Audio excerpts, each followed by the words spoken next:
નમસ્કાર, દસના તમામ મહત્વપૂર્ણ સમાચારો સાથે હું છું જયેશ। સૌપ્રથમ વાત કરીશું આજના વાતાવરણની, હવામાનની અને સૌપ્રથમ વરસાદની। તો રાજ્યની અંદર 18 જિલ્લાઓની અંદર આજે વરસાદ વરસી શકે તેવા અહેવાલ મળી રહ્યા છે અને હાલ રાજ્યના 18 જિલ્લામાં વરસાદનું અનુમાન હવામાન વિભાગે વ્યક્ત કર્યું છે અને ગાજવીજ સાથે વરસાદ વરસી શકે છે। ખાસ કરીને દક્ષિણ ગુજરાતની વાત કરીએ તો તમામ જિલ્લાઓમાં વરસાદની શક્યતા હવામાન વિભાગે વ્યક્ત કરી છે।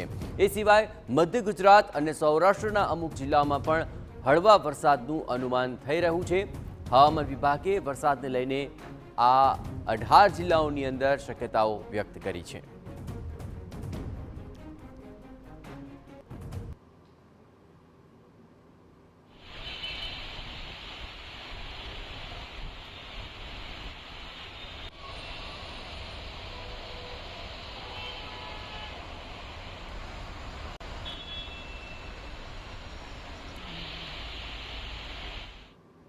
આજે વરસાદની પરિસ્થિતિ શું રહેશે તેને લઈને પણ મહત્વપૂર્ણ તમામ અપડેટ આપને આપવા જઈ રહ્યા છે, કારણ કે આગામી સમયની અંદર એટલે કે 7 દિવસની અંદર વરસાદ કયા કયા વિસ્તારોમાં વરસશે તે બતાવે। સૌપ્રથમ આજની વાત કરીએ તો અમરેલી, ભાવનગર, અમદાવાદ, આણંદ ત્યાં વરસાદ છે। ઉપરાંત મધ્ય ગુજરાતમાં વડોદરા, પંચમહાલ, દાહોદ, મહીસાગર, નવસારી તેમજ ડાંગમાં વરસાદ છે।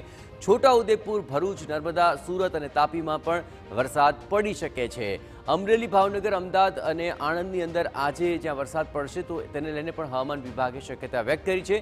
આવતીકાલની વાત કરીએ કે 14 જૂને અમરેલી, ભાવનગર, વડોદરા, ભરૂચ, છોટાઉદેપુર, નર્મદા, સુરત, તાપી, ડાંગ, નવસારી અને વલસાડમાં વરસાદ વરસી શકે છે। એ સિવાય અન્ય વિસ્તારોની અંદર પણ હળવા વરસાદની શક્યતા હવામાન વિભાગે વ્યક્ત કરી છે।